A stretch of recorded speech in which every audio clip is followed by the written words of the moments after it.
Bonsoir à toutes et à tous. Bienvenue dans VO, version originale, l'émission cinéma du campus. Ce soir, je reçois Nicolas Sarkis qui est venu nous parler du Parrain, The Godfather, de Francis Ford Coppola, un film sorti en 1972. Bonsoir Nicolas, bienvenue. Bonsoir, merci de me recevoir. Pourquoi est-ce que le Parrain te tenait à cœur? Pourquoi est-ce que tu as voulu venir nous en parler?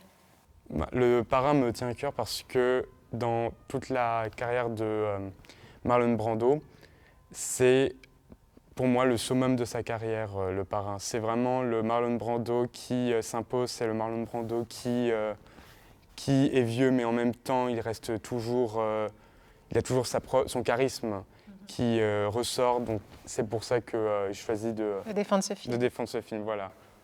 Ouais. Bon, ce qui est intéressant, c'est que Coppola, il a vraiment imposé Brando à la Paramount, même si à l'origine il le voulait pour interpréter le rôle du protagoniste principal, Michael.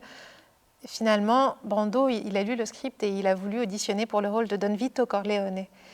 Et son interprétation est devenue absolument mythique. Elle a largement contribué à sa légende d'acteur. Est-ce que tu peux nous parler un petit peu de sa performance de comédien incroyable dans ce film?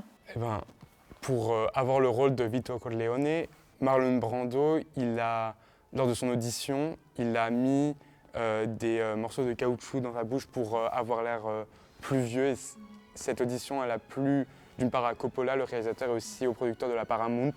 C'est grâce à cette audition qu'il a eu le rôle de Vito Corleone. Et même on peut voir dans tout le film, il y a un travail sur le maquillage qui est fait, il y a un travail aussi sur la forme du visage qui est fait pour rendre Marlon Brando plus vieux. Et ce travail il est totalement incroyable dans toutes les séquences du film. On croit que Marlon Brando il a 70 ans, quoi.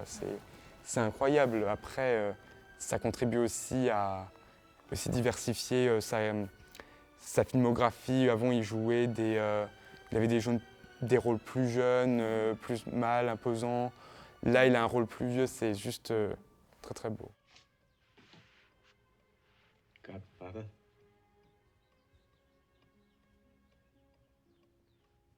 Good. Non, puis il a une interprétation qui est très, très corporelle, hein. Mais dans tout le film, il a adopté un jeu ultra sobre, il desserre à peine les mâchoires, et il y a sa mauvaise diction légendaire qui revient. Et pourtant, quand on regarde ce film, sa présence, elle dévore l'écran, elle est vraiment tout à fait phénoménale, parce qu'en quelques mots à peine, il impose une autorité de parrain de la mafia à la salle, à l'auditoire, aux acteurs, aux comédiens, aux personnages du film, mais aussi aux spectateurs. Le spectateur est presque autant intimidé en fait par Brando qui joue Vito Corleone que s'il était un véritable parrain de la mafia. Je dirais que c'est vraiment la seule image qu'on retient du film en quelque sorte. C'est vraiment la position, Marlon Brando, comment il se tient, comment il caresse le chat dans la scène d'introduction par exemple, comment est-ce qu'il parle, comment est-ce qu'il regarde. I can't remember the last time that you invited me to your house for a cup of coffee. Even though my wife is godmother to your only child. But let's be frank, you never wanted my friendship. And you were afraid to be in my debt. I didn't want to get into trouble. C'est un personnage qui ne s'énerve pas, il est toujours posé, mais en même temps il est imposant. Même lors de la scène d'ouverture, l'acteur qui jouait devant Brando, il bégayait beaucoup, à tel point que l'acteur était tellement imposant, il était tellement dans ce rôle, il était juste, à fond. Et c'est comme ça qu'il a réussi, je pense, à créer un personnage culte dans l'histoire du cinéma. Complètement. Puis son jeu a une grosse part d'improvisation, hein. C'est tiré de son apprentissage de la méthode de l'acteur studio, mais typiquement le petit chat dont tu parlais, il me semble que c'est un chat qui traînait dans les couloirs des studios. Brando l'a trouvé, puis il l'a ramené sur le plateau et il a fait toute la scène avec le chat de manière tellement improvisée. Et ça a même généré des soucis techniques parce que les ronronnements du chat étaient tellement forts qu'ils ont dû refaire l'audio de la prise après. Mais à l'image, ça marchait tellement bien, ce petit chat dans les bras de ce parrain. C'est un peu ça la magie du cinéma, c'est qu'on ne sait pas ce qu'il y a derrière l'image en fait. Tout ce qu'on voit, c'est vraiment une illusion, mais derrière, il y a vraiment tout un secret de tournage. Même comme tu l'as dit, l'improvisation, c'est quelque chose d'important dans le jeu de Brando. Durant le tournage du Parrain, il a fait que improviser. Coppola, il avait pas mal paniqué, il a dû mettre des post-it partout avec les dialogues du personnage pour pas qu'il oublie. Même les acteurs qui jouaient, ils avaient lorsque la caméra était filmée de derrière, les acteurs avaient comme Les répliques les répliques de Brando. Brando pour qu'ils le lisent, quoi, au cas où s'il l'oublie. Mais Brando, non, il improvise, il est dans le personnage, il pense pas aux répliques. Ça a pas mal fâché Coppola, mais bon, à l'image, ça donne quelque chose de très appréciable à écouter, à regarder, en quelque sorte. Non, c'est pas l'acteur Ouais. le plus facile à diriger. Bon, c'est sûr, mais il est comme ça. Mais bon, après, c'est caprice de star, mais ça, le résultat est là, le résultat est épatant.